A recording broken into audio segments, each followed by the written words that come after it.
আসসালামু আলাইকুম ওয়া রাহমাতুল্লাহি ওয়া বারাকাতুহু। প্রিয় দর্শক, বিশ্বের যেখান থেকে আমাদের প্রোগ্রাম দেখছেন সবাইকে ফোকাস লিস্ট 24 এর পক্ষ থেকে স্বাগতম। দর্শক, তৃতীয় বিশ্বযুদ্ধ শুরু হতে চলেছে বা শুরু হয়ে গেছে, যে কথাটা আমরা আপনাদেরকে গতকালও বলেছি বা এর আগেও কিছু কিছু এপিসোডে আপনাদেরকে একটা ধারণা দিয়েছি। প্রিয় দর্শক, সেই কথাগুলো বা সেই ধারণাগুলো কিন্তু বাস্তবে রূপ নিতে শুরু করেছে গতকাল থেকে। প্রিয় দর্শক, তৃতীয় বিশ্বযুদ্ধ শুরু হওয়ার যে তথ্যগুলো আমরা আপনাদেরকে ইতিপূর্বে মাঝে মাঝে বিভিন্ন এপিসোডে কথাগুলো বলেছিলাম, বিশেষ করে গত কালকের যেই আমাদের প্রোগ্রামে আমরা আলাপ করে বলেছি যে তৃতীয় বিশ্বযুদ্ধের বৈঠক শুরু করেছে ট্রাম্প, এবং গতকাল থেকে কিন্তু তৃতীয় বিশ্বযুদ্ধের শুরু হয়ে গেছে বলে বিশ্লেষকরা মনে করেছেন। পাশাপাশি আমাদেরও একই ধারণা। দর্শক, সে বিষয়ে কথা থাকছে। পাশাপাশি একটা কথা বলবো, বিশ্বের সবচেয়ে গুরুত্বপূর্ণ তথ্যগুলো কেন জানি আমরা আমাদের জন্য আগেই পরিবেশন করার ব্যবস্থা করি, এবং বেশ কয়েকটি প্র্যাকটিক্যাল বিষয়গুলো, যেমন ইরান এবং আমেরিকার যুদ্ধের যে আগাম তথ্যগুলো আমরা আপনাদেরকে দিই, সেটা কিন্তু আপনারা অবশ্যই বুঝতে পারেন যে আমাদের চ্যানেল থেকে কিন্তু অনেক তথ্য অ্যাডভান্স আপনাদেরকে দেওয়া হয়, যেটা আমরা আসলে দেওয়ার জন্য কাজ করি। যথেষ্ট তথ্য আমরা নিই এবং সে তথ্যগুলো নেওয়ার জন্য আমরা বিভিন্ন ধরনের সোর্স আমরা ব্যবহার করি।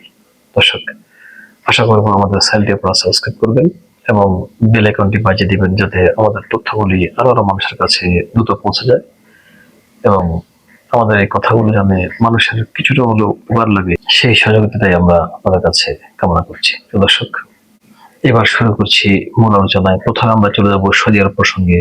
গতকাল আমরা যে কথাগুলো আপনাদেরকে বলেছি, আমাদের গত এপিসোডটা যারা দেখেছেন তাদের কাছে কিন্তু বিষয়টা অনেকটা ক্লিয়ার, তাদের জন্য কথাগুলো বোঝার জন্য খুবই সহজ হবে। তো এরপরও কিছুটা আমি পিছন থেকে আসছি। গতকাল সৌদি আরব এবং আমেরিকা একসাথে হয়ে ইরাকের যে আক্রমণটা চালিয়েছে, সেটাই ছিল তৃতীয় বিশ্বযুদ্ধ হওয়ার শুরুর প্রথমেই আক্রমণ। আর এই তৃতীয় বিশ্বযুদ্ধটা শুরু হওয়ার এই আক্রমণ কথা বলার কারণ হচ্ছে, এটা শুধু আমার বক্তব্য নয়, যারা যুদ্ধ বিশ্লেষক আছেন তারা শুধু একই কথা বলছেন। প্রিয় দর্শক, আপনার বিভিন্ন চ্যানেলে, বিভিন্ন বক্তব্যে, বিভিন্ন আলোচনা আপনার সেগুলো আরো আলোচকদের কথা আপনারা শুনেছেন। অবশ্যই হয়তোবা আমাদের কথার সাথে আপনারা মিলিয়ে দেখবেন। প্রিয় দর্শক, সৌদি আরব এবং আমেরিকা ইরাকে ইরান সমর্থিত যে আধা সামরিক বাহিনী আছে তার উপরে তারা হামলা করেছে, এবং সেখানে ইরানের 3 জন রেভলিউশনারি গার্ডের উচ্চপদস্থ কর্মকর্তারা নিহত হয়েছেন বলে আমরা তথ্য পেয়েছি।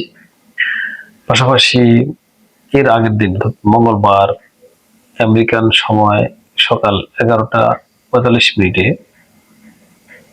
মার্কিন দপ্তর, অর্থাৎ হোয়াইট হাউসের খোদ প্রেসিডেন্টের দপ্তরে, প্রেসিডেন্টের কক্ষে যে মিটিংটা হয়েছে, সেখানে মিটিং উপস্থিত ছিলেন বর্তমান বিশ্বের সবচেয়ে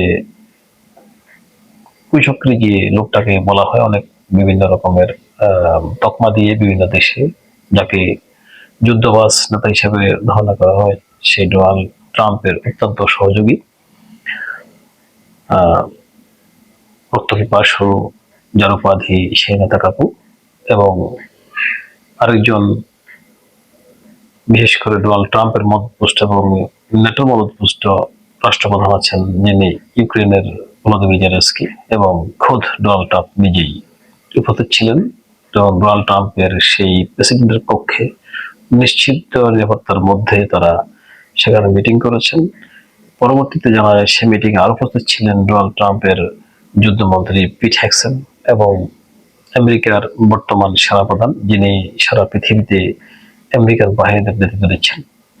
দর্শক, এই মিটিং এ তারা যে আলোচনাগুলো করেছেন সেটা কিন্তু এখন স্পষ্টভাবে গণমাধ্যমে আসেন। তবে একটা কথা নিশ্চিত, যে এই বৈঠক থেকেই কিন্তু ডোনাল্ড ট্রাম্প সিদ্ধান্ত নিয়েছেন যে বিশ্বের মধ্যপ্রাচ্যের সাথে যে যুদ্ধ চলছে ইরানের সাথে, তার গতিবিধি এবং তার পরবর্তী কর্ম হিসেবে। দর্শক, বর্তমানে মধ্যপ্রাচ্যে আরব দেশের মধ্যে এমন একটা সিচুয়েশন তৈরি হয়েছে যে তৃতীয় বিশ্বর জন্য সবাই যেন প্রস্তুত হয়ে গেছে। তবে এখানে একটা দেখার বিষয় আছে যে মধ্যপ্রাচ্যের রাষ্ট্রগুলি আসলে কোন পক্ষ অবলম্বন করে, সে কথাটা আপনাদের সাথে শেয়ার করার আগে আমরা বৈঠক থেকে বের হয়ে নেতানিয়াহু যে কথাগুলো বলেছেন সেটা আমি গত এপিসোডে বলেছি, গত প্রোগ্রামে গতকালকে যে বক্তব্য দিয়েছি সেখানেও কিন্তু বলেছি। আপনারা অনেকেই শুনেছেন, যারা শোনেনি তারা আবার শুনুন। এই নেতা কাকু বলেছে যে এই যাবৎকালে তিনি ট্রাম্পের সাথে যতগুলি বৈঠক করেছেন সবচেয়ে সফল বৈঠক হয়েছে গতকালকার বৈঠকটা, অর্থাৎ গত মঙ্গলবারের বৈঠকটা। দর্শক, মাঝখানে গত বুধবার গেল এবং এই গত বুধবার দিবাগত রাতে কিন্তু আমেরিকার আবার হামলা শুরু হয়ে গেল ইরানের উপরে। খুব প্রবল ভাবে তারা হামলা করেছে ইরানের 3টি প্রদেশে, বিশেষ করে বুশেহর সহ ইরানের বন্দর আব্বাস এবং ইরানের আরো একটা দ্বীপ, যে দ্বীপটার মধ্যে ইরানের সবচেয়ে বিশেষ করে ক্যাশল দ্বীপের কথা বলা হয়েছে, যে দ্বীপে ইরানের একটা কৌশলগত অবস্থান আছে এবং সেখানে কিন্তু তেলের একটা বিশাল খনি রয়েছে।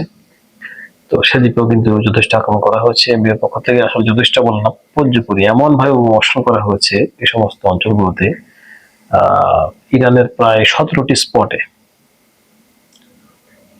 অর্থাৎ বিভিন্ন প্রদেশের 17টি বা তারও বেশি স্পট আমেরিকার পক্ষ থেকে মারাত্মকভাবে বোমা বর্ষণ করা হয়েছে এবং সে বোমার কারণে সাধারণ পাবলিকদের কিন্তু বাড়িঘর অনেক উড়ে গেছে। ক্যাশন দ্বীপে একটা পরিবারের সম্পূর্ণ বিল্ডিং তারা গুড়িয়ে দিয়েছে, সেখানে বাংকার ব্লাস্টার বোমা বর্ষণ করে, সেখানে একজন শিশু সহ 3জন ব্যক্তির নিহতের খবর ইরানের পক্ষ থেকে প্রকাশ হয়েছে। দর্শক, এরপর ইরান যে জবাব দিয়েছে সেটাও কিন্তু অত্যন্ত ভয়ঙ্কর জবাব। তারা আবারও জর্ডানের আমেরিকান বিমান ঘাঁটি এবং বিমান রাখার হ্যাঙ্গার তারা আক্রমণ করেছে এবং 6টা F-35 জঙ্গি বিমান তারা ধ্বংস করে দিয়েছে ইরান। এটা কিন্তু ইরানের সবচেয়ে বড় একটা সফল আক্রমণ। এট এ টাইম তারা 5টি ব্যালাস্টিক মিসাইল তারা সেই ঘাঁটিতে ছোড়ে এবং সেখানে এই ব্যালাস্টিক মিসাইলের আঘাতে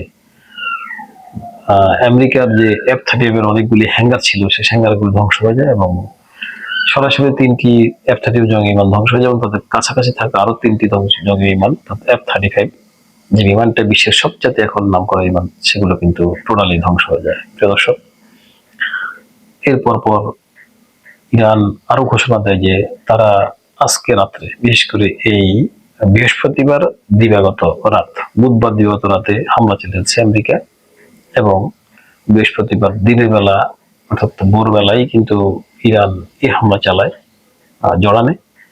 আর আজকে রাতের বেলায় ইরান বলেছে যে তারা গত রাতে যে হামলা চালিয়েছে আমেরিকা তার আসলে পর্যাপ্ত জবাব দেয়নি, জাস্ট একটা টেস্ট ম্যাচ তারা খেলেছে। তবে আজকে রাত্রে কিন্তু তাদের প্রচন্ড হামলা চলবে পুরো মধ্যপ্রাচ্যের বিভিন্ন আমেরিকান ঘাঁটিগুলোতে।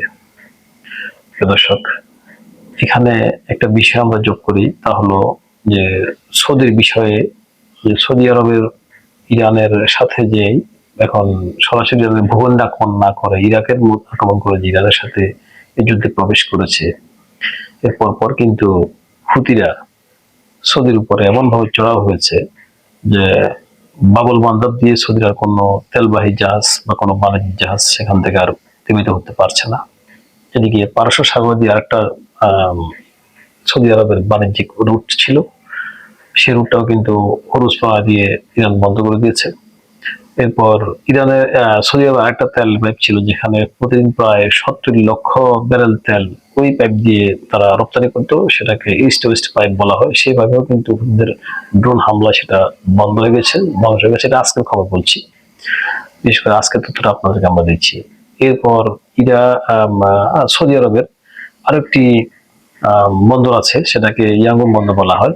সেই বন্দরটা কিন্তু বিশেষ করে মিশরের সুয়েজ খাল হয়ে তাদের একটা বাণিজ্য তারা চালাতো, সে বন্দরেও কিন্তু ড্রোন হামলা হয়েছে এবং যথেষ্ট ক্ষতি হয়েছে ওই বন্দরেও। অর্থাৎ সৌদি আরবের যে কয়েকটি রুট ছিল বাণিজ্যের, সমস্ত গুলা কিন্তু ইতিমধ্যেই প্রায় বন্ধ হয়ে গেছে আজকে দিনের মধ্যেই। বিশেষ করে বুধবার এবং বৃহস্পতিবার এই দুদিনের মধ্যে সৌদি আরবের অবস্থা প্রায় এরকম অবস্থা করেছে ইরান। তো অনেকগুলো তথ্য থেকে আমরা যে মেসেজটা পেয়েছি তা হলো বর্তমানে শুধুমাত্র ইরান নয়, ইয়েমেন এবং ইরাকও কিন্তু অবস্থান করছে ইরানের রেভলিউশনারি গার্ডের কমান্ডাররা। তারা ওখান থেকে তাদের যুদ্ধ পরিচালনার বিভিন্ন রকমের সেটিং তারা করেছেন এবং সেখান থেকে বিভিন্ন যুদ্ধ পরিচালনা করছেন। অর্থাৎ আইআরজিসির যেই তারা রেজিস্ট্যান্স যাদেরকে বলা হয় তাদের অনুসারী, বিশেষ করে ফক্সি বাহিনী অনেকে বলেন, যে বাহিনী বলেন, ও সমস্ত দেশে কিন্তু সরাসরি এখন ইরানের কমান্ডাররা অবস্থান করছেন। তার মানে এক পক্ষে আমেরিকা প্লাস নেতাকাঙ্গু, অর্থাৎ দখলদার রাষ্ট্র, যে রাষ্ট্রের আমরা নাম নেই না, নিলে আমাদের এই কথাগুলো আপনাদের কাছে শুদ্ধরীতি করে পৌঁছায়। এরপরে আছে, এখন যোগ দিয়েছে ভলোদিমির জেলেনস্কি। দর্শক, ভলোদিমির জেলেনস্কি মার্কিন প্রেসিডেন্টের দপ্তরে বৈঠকে বসার আগে এই জেলেনস্কিকে দিয়ে কাস্পিয়ান সাগর ইরানের একটা বাণিজ্যিক জাহাজে মিসাইল হামলা করা হয় ইউক্রেনের মাটি থেকে।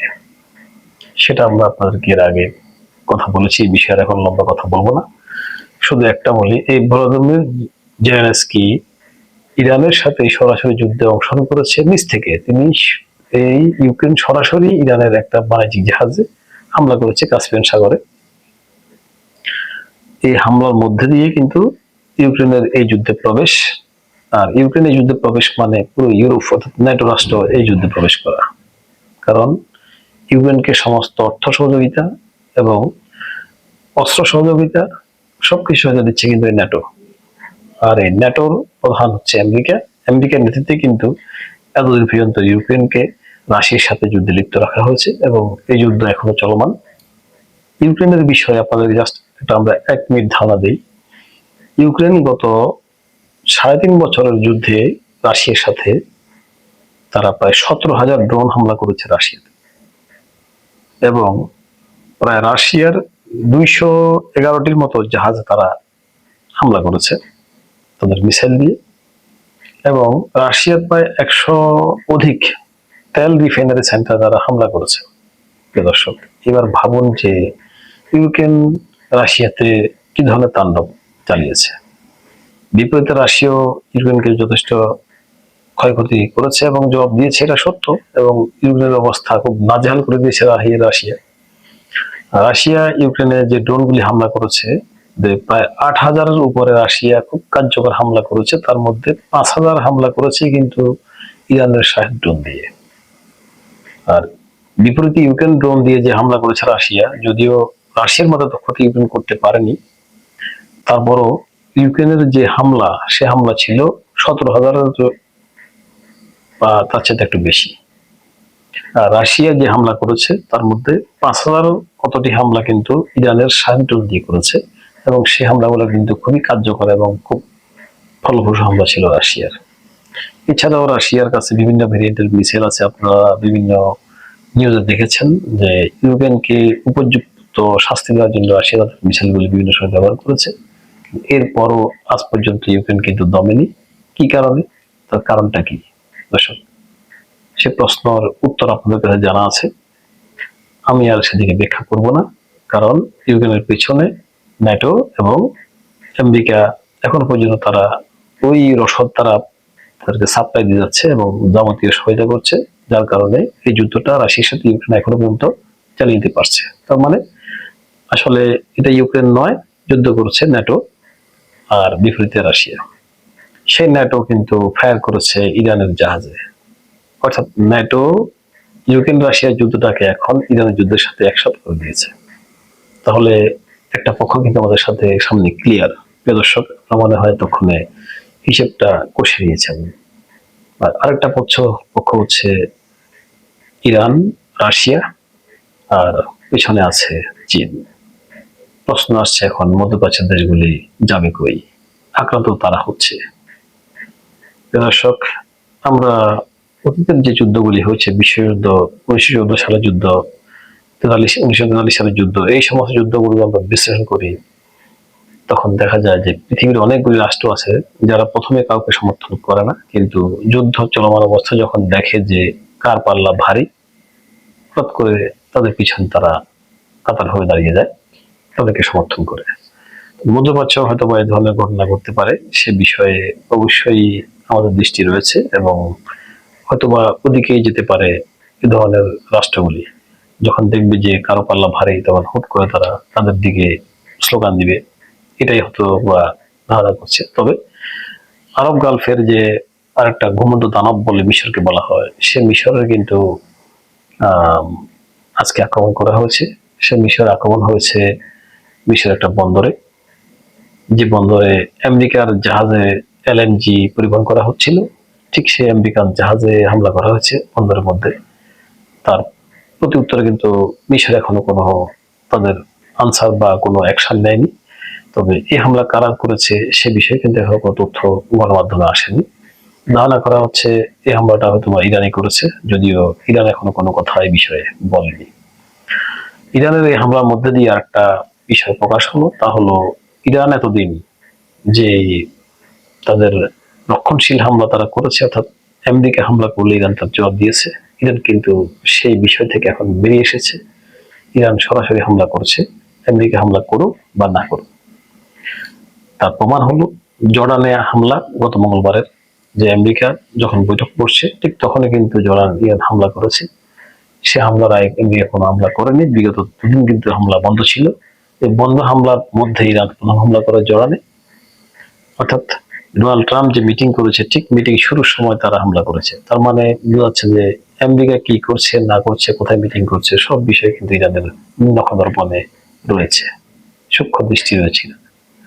পাশাপাশি মিশরে যে বন্দরে হামলা করেছে আমেরিকান জাহাজে, সেটা দিয়ে ইরান একটা মেসেজ দিল যে আমেরিকার জাহাজগুলি কিন্তু ভূমধ্য সাগর ও ইরানের মিসাইলের রেঞ্জের বাইরে নয়।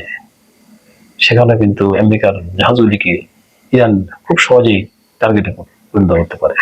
দর্শক, এর আগে আমরা একটা খবর দেখেছি বা আমরা নিজেরাও আপনাদের জন্য পরিবেশনা করেছি যে আমেরিকার মধ্যপ্রাচ্যে যুদ্ধের রসদ প্রায় ফুরিয়ে গেছে, আর সেজন্য আমেরিকার নিচ থেকে ডোনাল্ড ট্রাম্প ইরানের সাথে যুদ্ধ বিরতির একটা বিষয় তুলে আনছেন বিভিন্ন রাষ্ট্রকে তারা বলে বলে, অথচ মুখে বলছেন যে ইরান তাদের সাথে যুদ্ধ বিরতি যাচ্ছে। দর্শক, ইরান যে যুদ্ধ বিরতি চায়নি তার প্রথম প্রমাণ হলো ইরান যে প্রথম আক্রমণ করেছে জোরানে, এই প্রমাণটাই কিন্তু বলে দেয় যে ইরান যুদ্ধ বিরতি চায়নি। আর আমেরিকা কেন যুদ্ধ বিরতি চেয়েছে, খবরে আমরা নিজেরাও আপনাদেরকে বলেছি যে আমেরিকার আসলে রসদ মধ্যপ্রাচ্যে ফুরিয়ে গেছে। প্রিয় দর্শক, কিছু কিছু গণমাধ্যম বলেছে টোটাল আমেরিকারে কিন্তু যুদ্ধের রসদ প্রায় টান পড়েছে। বিষয়টা আসলে কিন্তু তেমন নয়। মধ্যপ্রাচ্যে থাকা যে সমস্ত কৌশলগত ঘাঁটিগুলি যুদ্ধের জন্য আমেরিকা ব্যবহার করছে বর্তমানে ইরানকে আক্রমণ করার জন্য, ও সমস্ত ঘাঁটিগুলোতে আমেরিকার বিভিন্ন যুদ্ধ সরঞ্জামের কিন্তু টান পড়েছে এবং বিভিন্ন জায়গায় কিছু যুদ্ধ সরঞ্জাম আটকা পড়েছে, যে সেগুলো আমেরিকা এখন পরিবহন করতে পারছে না, এদিক থেকে সেদিকে নিতে পারছে না। পাশাপাশি আমেরিকা যে যুদ্ধ জাহাজগুলি থেকে ইরানের মিসাইল ফায়ার করছে, সেই জাহাজগুলি কিন্তু মজুদের একটা সীমাবদ্ধতা আছে, সেই মজুদগুলি কিন্তু ফুরিয়ে গেছে। আর কুয়েতে থাকা এবং জর্ডানে থাকা, বাহরাইনে থাকা যে সমস্ত যুদ্ধ অস্ত্রগুলো আছে, সেখান থেকে কিন্তু আমেরিকা সেই অস্ত্রগুলো আবার এনে আপাতত এখন ব্যবহার করতে পারছে না, কারণ রুটগুলি এখন মানে যে রুট দিয়ে তারা এই অস্ত্রগুলি এক স্থান থেকে এক স্থানে নেবে, সে রুটগুলি কিন্তু এখন নিরাপদ নয়, সবগুলো কিন্তু ইরানের মিসাইল রেঞ্জের মধ্যে। আর তাই তারা সাইপ্রাস থেকে কিছু বোমা এনে ইরানে তারা আক্রমণ চালাচ্ছিল। আর এই রুটগুলোকে আবার এই দুদিন বা কয়েকদিন বা এক সপ্তাহ বা 10 দিন যুদ্ধ বন্ধ করে এই অস্ত্রগুলো আবার তাদের প্রয়োজন মতো স্থানে তারা নিয়ে এসে তাদের বিষয়গুলো আবার পূরণ করে নতুন করে আবার তাদের সেটিংটা দিয়ে তারা আবার এই যুদ্ধটা করার জন্য যে সময় প্রয়োজন, তার জন্য কিন্তু আমেরিকা চেষ্টা করেছিল। মূলত আমেরিকার আসলে যুদ্ধের রসদ ফুরিয়ে গেছে, এ কথা কিন্তু সত্য নয়। আমেরিকা এমন একটা রাষ্ট্র, তারা বহু বছর ধরে সারা পৃথিবীকে শাসন করার জন্য তারা হাজার হাজার নয় লক্ষ লক্ষ তারা অস্ত্র তারা তৈরি করে রেখেছে, এবং সে অস্ত্রের বিশাল একটা মজুদ তারা এই মধ্যপ্রাচ্যকে ঘিরে তারা বহু বছর আগে থেকেই তারা এখানে এগুলো সেটিং করেছে। তো এখন এই অস্ত্রগুলি কিন্তু তারা ব্যবহার করছে ইরানের বিরুদ্ধে। তবে আমেরিকার যে মজুদটা ফুরিয়ে গেছে তা হলো, যেখান থেকে আমেরিকার ঘাঁটিগুলো ছিল ম্যাক্সিমাম ঘাঁটিগুলো কিন্তু ইরান ধ্বংস করে দিয়েছে। আর অস্ত্রগুলি যে সমস্ত জায়গায় ছিল অনেক অস্ত্র তারা ইরান ধ্বংস করেছে সত্য, আর বাকি অস্ত্রগুলো যেগুলো ইরানকে যুদ্ধ করার জন্য তারা ব্যবহার করছে, সে অস্ত্রগুলো কিন্তু এক জায়গা থেকে এক জায়গায় পরিবহন করা কিন্তু আমেরিকার জন্য এখন সেটা দুরূহ হয়ে গেছে। এই জন্যই আমেরিকার রসদে কিছুটা টান লেগেছে। তবে ইরান তাদের সেই তীক্ষ্ণ দৃষ্টি দিয়ে তারা তাকিয়ে আছে যে কোথায় কোথায় আমেরিকার যুদ্ধ সরঞ্জামগুলো রাখা আছে এবং কোন জায়গা থেকে আমেরিকা ইরানের বিরুদ্ধে তাদের মিসাইল ফায়ার করছে, কোন জায়গা থেকে আমেরিকা বিমান উড়াচ্ছে, সমস্ত বিষয়গুলো কিন্তু ইরান নজরে রেখেছে এবং ওই সমস্ত জায়গায় কিন্তু ইরান খুব কার্যকরভাবে নিখুঁতভাবে মিসাইল হামলা চালিয়ে যাচ্ছে। দর্শক, এবার আসছি মধ্যপ্রাচ্যের দেশগুলির কোন দিকে মোড় নিতে পারে সে বিষয়ে। আপনারা দেখেন জর্ডানের বাদশাহ দ্বিতীয় আব্দুল্লাহ এবং কুয়েতের যে বর্তমান আমির আছেন, সৌদি আরবের প্রধান, তাদের তো অবস্থান প্রায় ক্লিয়ার, তারা ইরানের বিরুদ্ধে অবস্থান নিয়েছে ইরাকে হামলা করে। পাশাপাশি আরো যে কয়েকটি আরব রাষ্ট্র আছে, কাতার, ওমান সহ সমস্ত রাষ্ট্রগুলি এখন কোন অবস্থানে যদিও তারা নিজেদের অবস্থান পরিষ্কার না করে, তবুও বোঝা যাচ্ছে যে অবশেষে তারা হয়তোবা মার্কিনীদের পাল্লায় তারা যোগ দিতে পারে, যদি মার্কিনীর এই যুদ্ধে তাদের অবস্থান তৈরি করতে পারে। আবার তার ইরানকেও বলছে যে আমরা আমাদের দেশে মার্কিন ঘাঁটি থাকুক, সেটা আমরা চাই না। দর্শক, আমরা এর আগে একটা বক্তব্য আমরা বলেছিলাম যে এই আরব দেশগুলিতে যে সমস্ত সাধারণ লোকগুলি আছে, কিছু ব্যবসায়ী আছে, অনেক ধনকুবেরও আছে, এর মধ্যে বেশিরভাগ সংখ্যায় এবং বিশেষ করে সাধারণ মানুষ কিন্তু আমেরিকার বিরুদ্ধে, তারা বিভিন্নভাবে ইরানকে সহায়তা করার জন্য প্রস্তুত।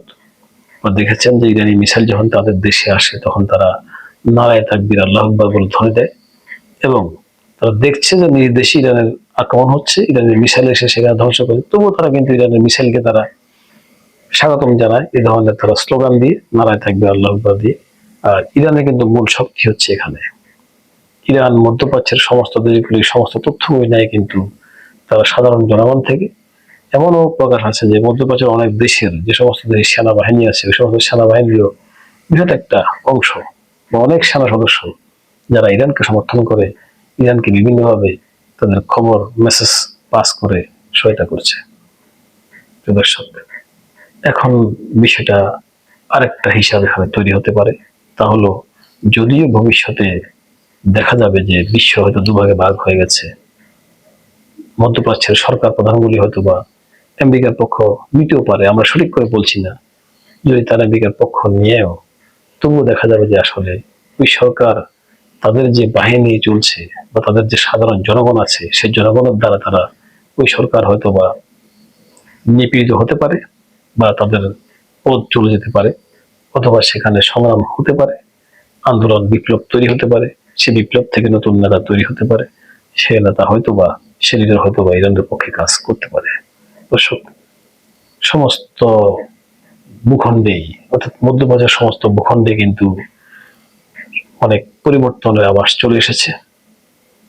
যে পরিবর্তনের কথা বলতে গেলে রাসূলুল্লাহ সাল্লাল্লাহু আলাইহি ওয়াসাল্লামের সেই হাদিসের কথা কিন্তু বলতে হয়। দর্শক, বহু আগে আমরা আমাদের একটা পরিবেশনায় বলেছিলাম যে হয়তোবা তৃতীয় বিশ্বযুদ্ধ শুরু হলে আর তৃতীয় বিশ্বযুদ্ধ মালহামার যুদ্ধটাই হয়তোবা এবার দেখা যাবে। যে মালহামার কথাটা বলে গেছেন স্বয়ং রাসূল নিজেই। আর এই মালহামা কিন্তু হবে মধ্যপ্রাচ্যের দেশসমূহতে, এখান থেকে সারা পৃথিবীতে ছড়িয়ে যাবে। প্রিয় দর্শক, আপনাদের কাছে শেষ মুহূর্তে একটা প্রশ্ন, এই যুদ্ধ কি সেই মালহামা যে যুদ্ধের কথা রাসূল সাল্লাল্লাহু আলাইহি ওয়াসাল্লাম বলে গেছেন? কি আপনাদের মনে হয়? আপনাদের কথা, আপনাদের মন্তব্য আমাদের সাথে আপনারা শেয়ার করবেন এবং আমাদের প্রতিটা এপিসোড আপনারা দেখবেন। আপনারা আমাদের চ্যানেলটি সাবস্ক্রাইব করবেন এবং বেল আইকনটি বাজিয়ে দেবেন। আজ আর নয়। ধন্যবাদ সবাইকে।